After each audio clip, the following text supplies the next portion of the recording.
I'd like to run through some of the navigation and the features available on the Shotmaxx, give you an overview of the capabilities of this device.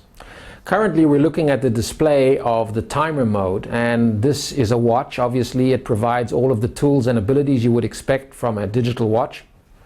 You can see here on the main display you have the option of viewing the time either as a 12 or a 24-hour display, and you can toggle that when in the timer mode using the top right button. The lower display can show you either the seconds or the date, and you toggle between that using the review button. When in the watch mode, using the set button allows you to navigate through the options to set the time, to set the date. You can turn the digital alarm on or off, and you can set the time for that alarm. This can be used as a regular alarm clock or to measure a particular amount of time. The battery level indicator is now showing 1%. The reason for that is because we just updated the software version installed here, and it will automatically show you 1% until the timer has been charged. Remember that after you update software or when you unpack your timer initially, make sure to charge it for 2 or 3 hours to ensure the battery level goes all the way up. The battery level here will display in percentages from 100% down to 1%. The battery icon is currently flashing because the battery level is below 20%. It is programmed to do that so that in any mode you can immediately see that your battery level is gone below 20%. So those are the setting options that you can see within the timer mode. When I shift the mode to the next available, I'm going to skip through and I'm going to go to the third available mode, and this is the stopwatch mode. In the stopwatch mode you have the first tool being a regular fully functional stopwatch, which also enables you lap tools. This is a very handy device to have with you on the range if you want to clock the time or the performance or the appearance of a swinging or a sliding target. You can use your stopwatch capability to do that. You can stop it and reset using the set button. The other tools available in this mode are the 3-minute countdown and the 5-minute countdown tools, and these are there to serve the ROs. They're particularly handy as countdown tools during a walkthrough, either 3 minutes or 5 minutes. But perhaps the main mode, obviously if we're considering this as a timer, the main mode we're interested in is the actual timer mode. Now in the timer mode, the set buttons gives you multiple options that you can control. If I press the set once, I get into the delay menu. Over here, like on many other timers, I can set the delay to be either instant, so in other words a 0 delay as soon as I press the start button. I can choose a 3-second fixed delay. I can choose a random delay, which will give me a random between 2 and 5 seconds delay to the beep, or I can select a custom delay where I can now customize the countdown for any amount of delay that I want. I'm going to choose 3 seconds and go again with the set button. I get to the par settings. Here I can select any single par, which gives me a par beep. The minimum par that can be set is 0.60, so 0.6 of a second. The reason for that is the start beep itself is 0.50 or half a second long. I can set any length of par here. Going past that, we get to auto start. Now auto start is a feature which is designed to prevent accidental activations of the timer. So if you're using the timer in competition and you've pressed the start button and you are recording shots, it's important that you cannot accidentally press the start again before you recorded the time that was displayed. There is no memory on this timer to be able to scroll back to previous strings, such as on the CD 7000 or 7000 Pro. So it's important that you record the time correctly before activating again. When the auto start is on, which is the default setting, it means that you are not required to press the review before pressing start again. We're going to leave that there, but keep that in mind as a safety option to install if you need it. Next we get to the beeps. The default beep is type 2, that's the higher frequency and the louder beep. Type 1 is a lower frequency and somewhat softer, nicer to use if you're dry firing at home and you don't want to keep everybody up. You also have a third type of beep, which is basically a beep off, and this turns off the beep and allows you to use the timer in silent mode, handy to use as a manual spy option. We'll turn that back onto beep 2. Go on to the next option, which is the sensitivity.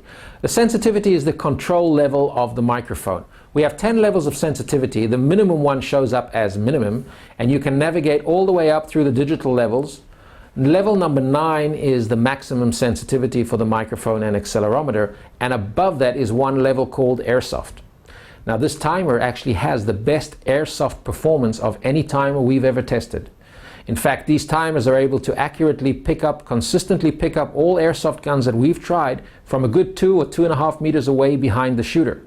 Most airsoft timers are not able to do that. So when the sensitivity is set to airsoft, it becomes an exceptionally useful airsoft timer. Keep in mind though that the increased sensitivity means that any kind of touch on the casing of the watch can be recorded as a shot. So you need to keep that in mind and make sure you don't bang or scuff it against anything while you're using it, as it will pick up extra shots. Usually for big bore calibers, you're not going to need to go up above level 4 or 5. The sensitivity of this device is extreme, so it will pick up shots from great distance. The next setting is the filter. Now the filter chills the device. What is the fastest possible shot that can be recorded? Now this is a handy tool to completely eliminate any issues of echoes, as often are recorded on indoor ranges. When the filter is set to 009, which is the default, it tells the timer that any shot faster than 900ths of a second should be ignored because it was an echo off the sidewall. If you're thinking that you're going to be shooting faster than that, you do have the option of turning that down all the way down to say 200ths of a second, which really means that any shot faster than 200ths will be recorded. Our filter allows us to go all the way up to 1200ths, higher than other timers.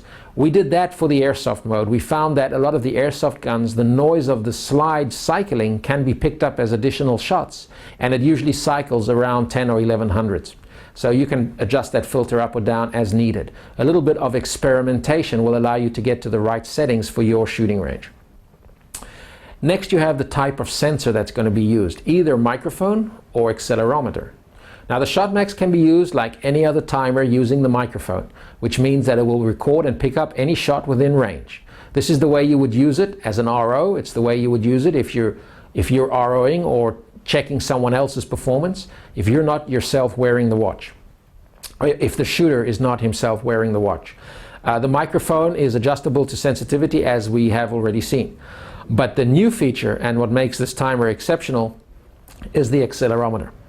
When you select accelerometer, the Shotmaxx is listening not only for the noise of a shot, but also to identify an acceptable signature which it knows to recognize as the recoil.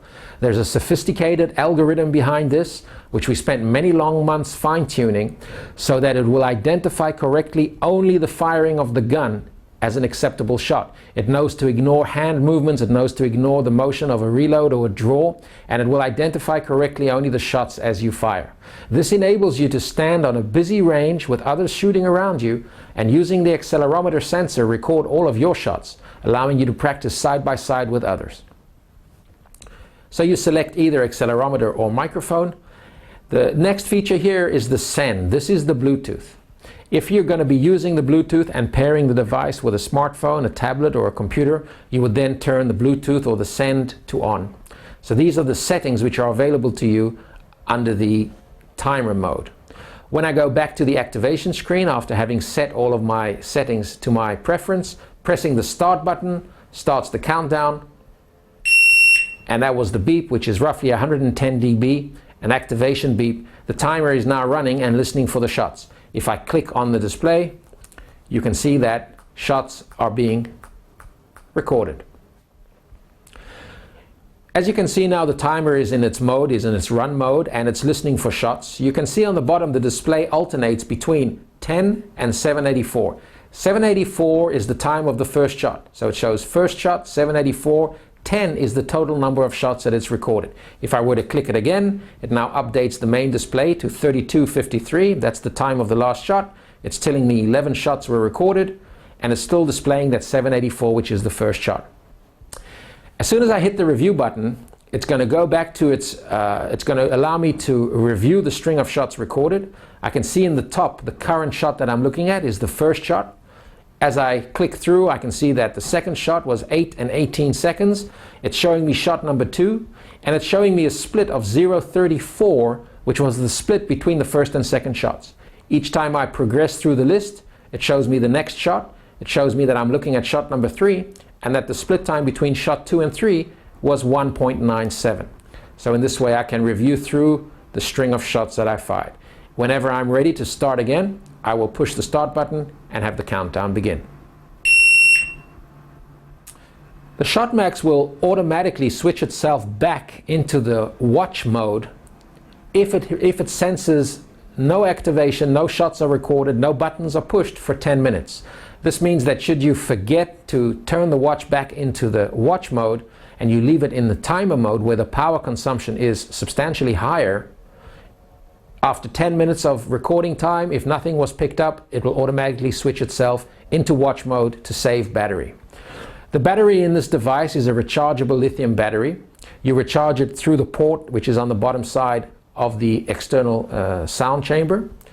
The standby life expectancy on a single charge is roughly 2.5 months. That's assuming it remains as a watch in watch mode. The time that you can expect to use the device as a shot timer on the range, you should get approximately 24 hours of continuous use, so it will easily carry through any 1 or 2 days of work on the range. You can use any USB source of power to recharge it. We supply a short cable for USB charging. Also available now is the new accessory, the Shotmaxx Power Pack. Now the Power Pack includes a car charger as well as a wall charger and a longer data and charging cable. So this is available as an option to allow you all of the recharging options you may need. On the range, you will easily get a full day use or even 2 on a single charge. Another interesting feature worth mentioning is the display itself. A lot of effort and consideration went into choosing a specific type of display that performs at its best under direct sunlight.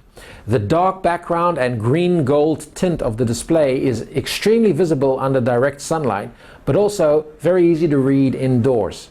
The backlight is a useful feature as well, that in dark conditions on a dark indoor range, hit the backlight and you'll immediately illuminate all of the segments and you'll be able to read your display very easily. So these are some of the features which make the Shotmaxx the leading timer on the market today.